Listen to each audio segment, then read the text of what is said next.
début de semaine, merci de nous rejoindre, messieurs et dames. Bienvenue à ce rendez-vous de l'actualité. D'abord les titres. La situation sécuritaire à l'est de la République démocratique du Congo se discute à Nairobi au Kenya. Le troisième round du processus de paix de Nairobi lancé ce lundi en présence de plusieurs chefs d'État de l'EAC. Le président Félix Tshisekedi s'est exprimé par visioconférence. Au-delà de Nairobi, à Londres également, l'insécurité à l'Est a été évoquée cette fois-ci par la première dame Denise Nyakero Tshisekedi.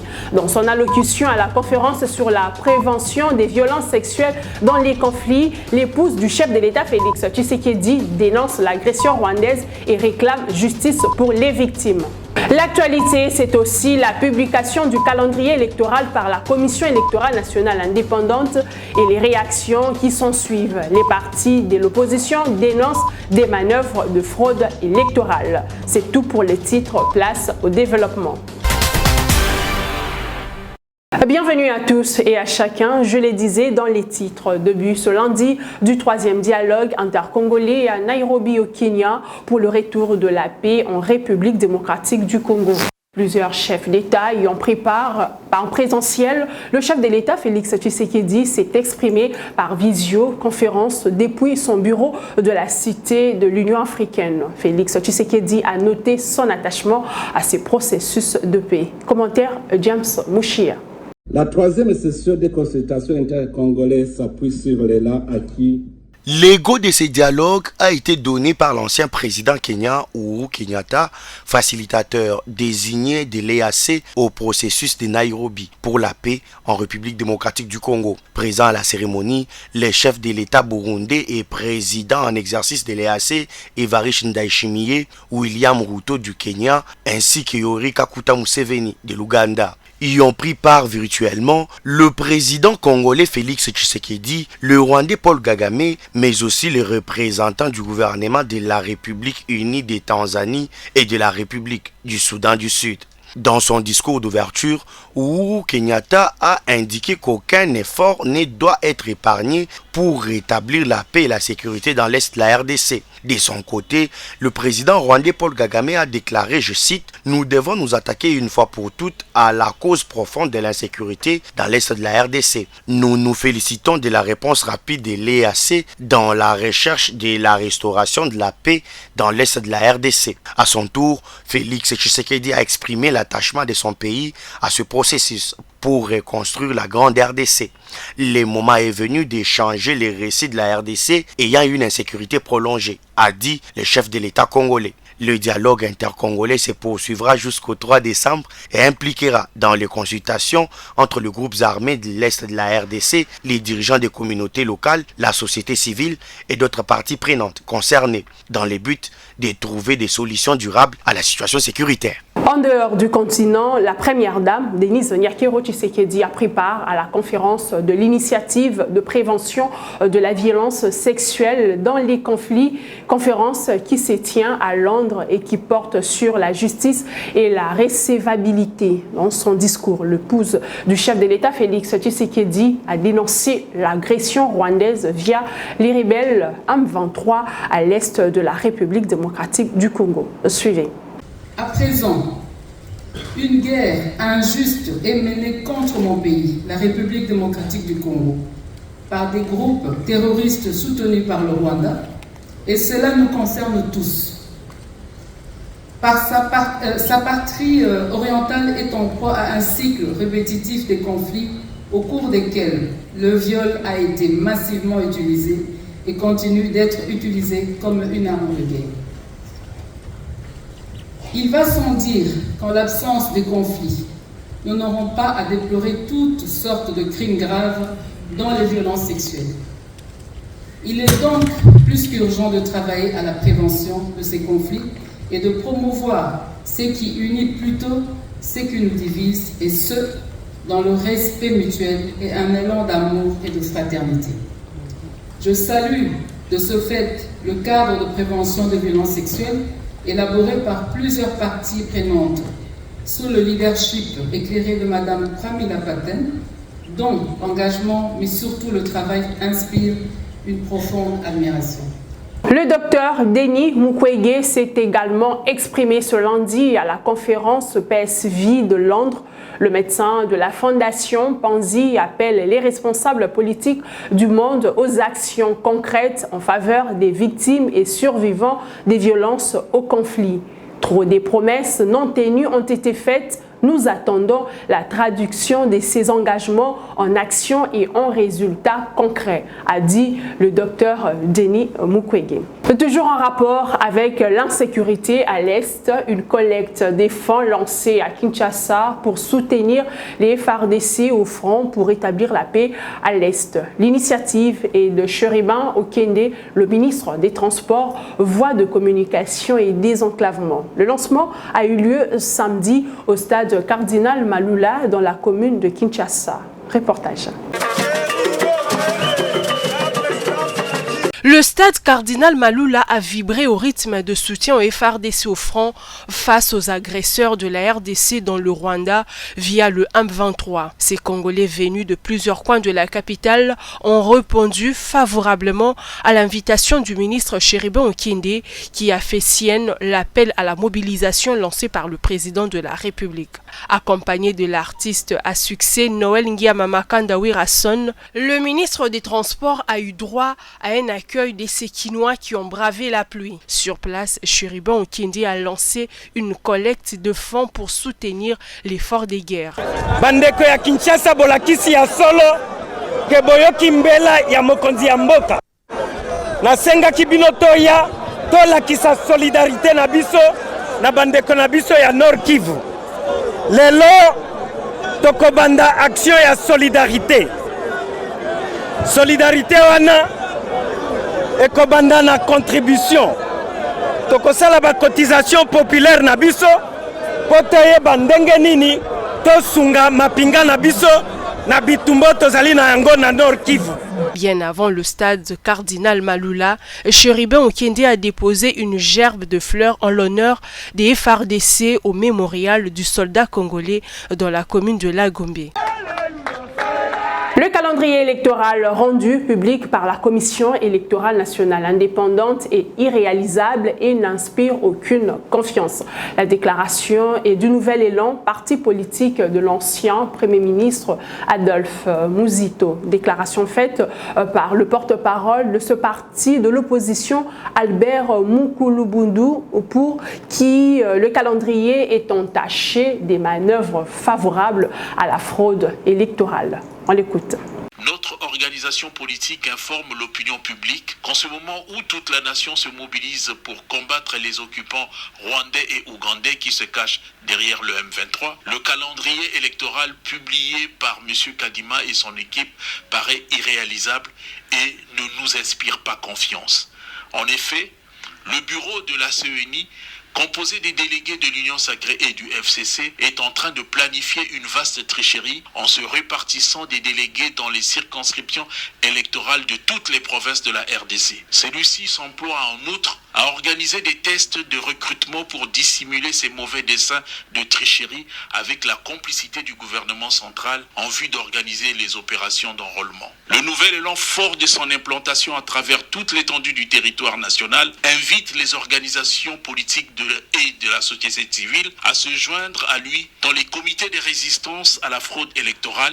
Les 10 comités auront pour tâche la sensibilisation par la formation des organisations politiques et celle de la société civile pour barrer la voie aux velléités de tripotage lors des prochaines échéances électorales et de doter notre pays des institutions réellement légitimes et rédevables au peuple congolais. La publication du calendrier électoral ne fait pas non plus des émulations au sein du Parti du peuple pour la reconstruction et la démocratie. En témoignent les propos du secrétaire national adjoint en charge de la communication et médias, Aristote Ngarimé, qui qualifie ce calendrier de conflictuel et non respectueux de la loi constitutionnelle. Il a dit ce lundi au micro de Normi Massanga et de Galva Tuzolana.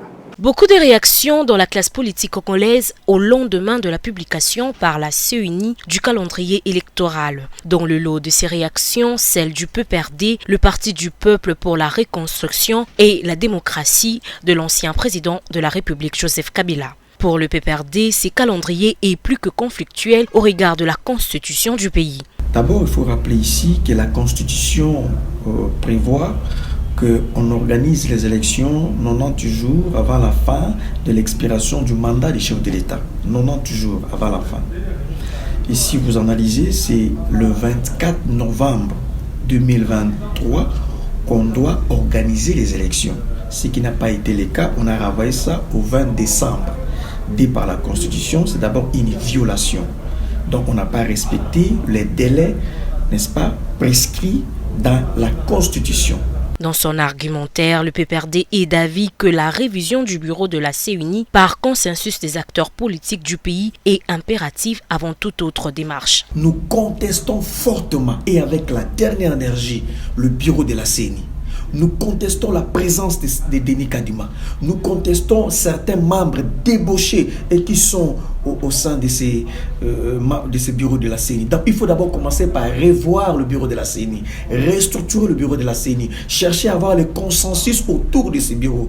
Aussi longtemps qu'il n'y a pas un consensus autour de ces bureaux, tout ce qui découlerait de ces bureaux ne peut être que conflictogène et provocateur. Pour rappel, c'est depuis le samedi 26 novembre dernier que la CENI a rendu public le calendrier électoral des échéances de décembre 2023 avec au menu la présidentielle, les législatives nationales et provinciales ainsi que l'élection des conseillers communaux. Le rendez-vous est pris pour le 20 décembre de l'année prochaine. D'un parti à un autre, la dynamique métropole Djouga a présenté ses animateurs des fédérations et sections qui la composent au cadre du mouvement de libération du Congo MLC. Occasion pour Métropole Djouga de relayer le message de Jean-Pierre Bemba qui invite la population congolaise à s'approprier le processus électoral et s'enrôler massivement. C'était les dimanches au siège de l'interfédéral MLC Kinshasa. Présidents fédéraux, vice-présidents, membres du bureau et les comités des sages, tous membres de la dynamique Maître Paul Dzunga, ont été présentés au cadre du parti politique Mouvement de libération du Congo. La cérémonie s'est déroulée en présence du secrétaire général de ces partis, Fidel Babala. Cette structure affiliée au MLC a, à travers son président, appelé la population à s'enrôler massivement, comme les leaders du MLC, Jean-Pierre Bemba.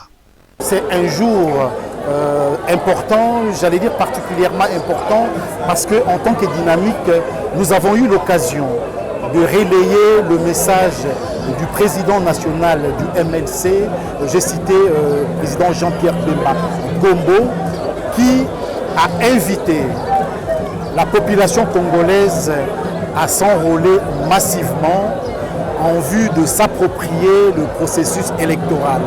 Vous avez vu que la CENI, la Commission électorale nationale indépendante, a procédé au lancement des opérations électorales qui commencent justement à partir de ce 24 décembre.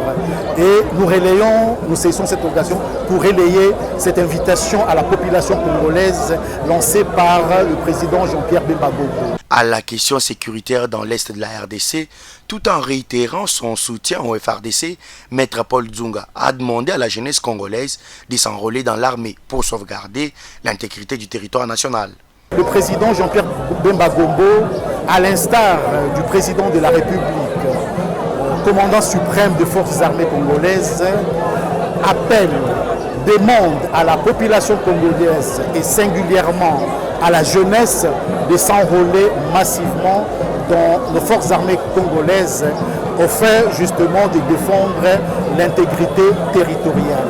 Paul Dzunga invite tout un chacun à bannir tout discours xénophobe. La DPD, dynamique Maître Paul Dzunga, promet également de poursuivre avec l'implantation de sa structure sur l'ensemble du pays. Restons toujours au MLC avec Yves Kitouba, un autre cadre de ce parti de Jean-Pierre Bemba qui a lancé un tournoi de football dénommé Kindélé Challenge. Objectif, réchauffer les esprits des habitants de Kindélé pour la cohésion nationale face notamment à l'insécurité à l'Est. Le go a été donné le dimanche au terrain monastère de Kindélé dans la commune de Mongafula. Corneille Loubaki et Paul Mwinda. C'est par ces tirs au but qu'a été officiellement lancé les tournois de football Kindele Challenge par Yves Kitumba, cadre du MLC de Jean-Pierre Bemba. L'initiateur natif de ces quartiers de la commune de Mongafula veut à travers cette compétition revivifier l'esprit de cohésion nationale entre jeunes. Les tournois réunit 12 équipes au total. Chacune a reçu un jet de maillot de la part du directeur des cabinets de la vice-première ministre de l'Environnement. Jeunes réunis dans le cadre du football pour renforcer les liens, une occasion pour l'initiateur de la génération Yves Kitumba d'appeler la jeunesse à resserrer les rangs au sein de l'armée pour défendre la patrie attaquée notamment par le Rwanda.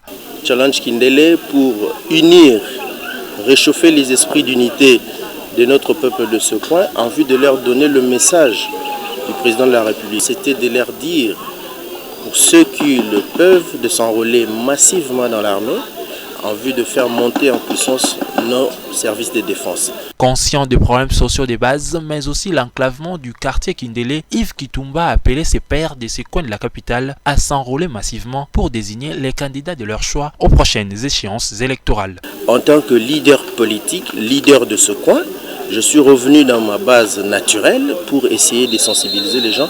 Nous allons aux élections pour choisir des personnes qui parleront désormais de ce coin et essayer de trouver des solutions à des problèmes qui existent ici. Les tournois Kindele Challenge est prévu du 27 novembre au 10 décembre prochain. Une cagnotte bien considérable est réservée à l'équipe victorieuse de cette compétition, mais également aux 11 autres challengers. La première rencontre du tournoi à laquelle a assisté Yves Kitumba a opposé ECDC 555 à la sélection des Zahabou. Les matchs s'est soldé sur le score nul vierge des 0 buts partout.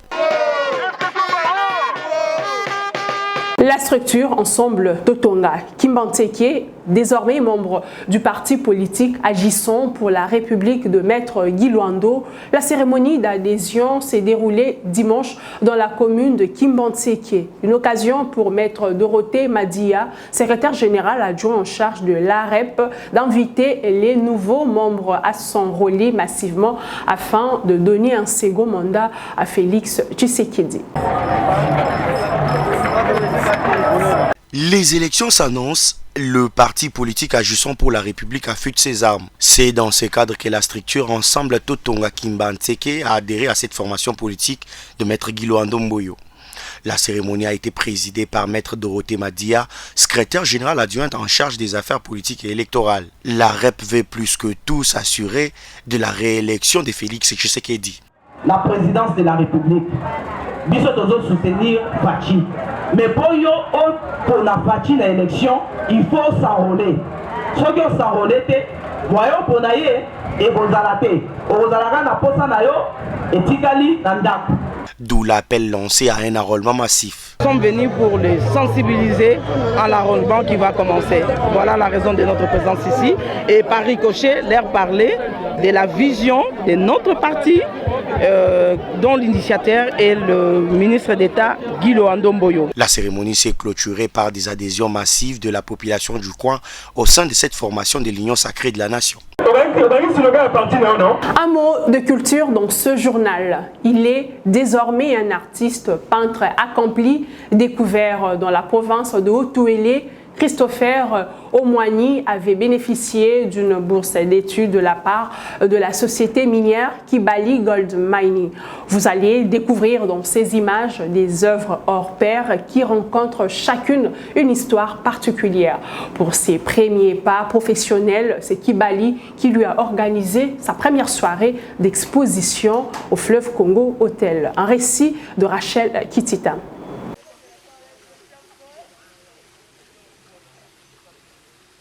C'est un jour historique pour Christopher Omwani, mais aussi pour la société minière opérant en RDC Kibali Gold Mine. Découvert dans la province du Haut-Ouélé où Kibali Gold Mine exerce son activité minière, Christopher Omwani avait reçu une bourse d'études pour l'Académie des Beaux-Arts à Kinshasa. Études finies, c'est une carrière professionnelle qui débute et pour célébrer ce génie, la société minière lui organise sa première exposition. Des œuvres du désormais peintre qui racontent chacune une histoire particulière. Et pour cette exposition dénommée Mbetout Africa, plusieurs personnalités se sont joints à Kibali Gold Mine afin de célébrer le talent congolais à travers son natif d'Iziro. La soirée est riche en événements et émotions. Très ému, Christopher remercie d'abord Kibali Goldmine. Je ne saurais pas exprimer les sentiments que j'ai pour votre arrivée dans cet endroit. Je pense qu'un merci ne pourra pas suffire. Ça serait très insuffisant. J'ai cette gratitude-là dans moi et elle demeurera toujours. Parce que personnellement, je sais que j'étais rendu spécial par vous. Vous avez des occupations pour venir là. Pour moi, je remercie tous ces invités qui sont là. Je remercie toute l'équipe de Kibali. Je remercie aussi Madame Lucie Kikadi. Et généralement, c'est ma maman. Je remercie beaucoup de personnes ici. Dans le volet social de Kibali Goldmine, les valeurs et les talents sont propulsés. Effectivement, cette soirée, nous l'avons mise dans ce sens-là, d'appréciation des valeurs.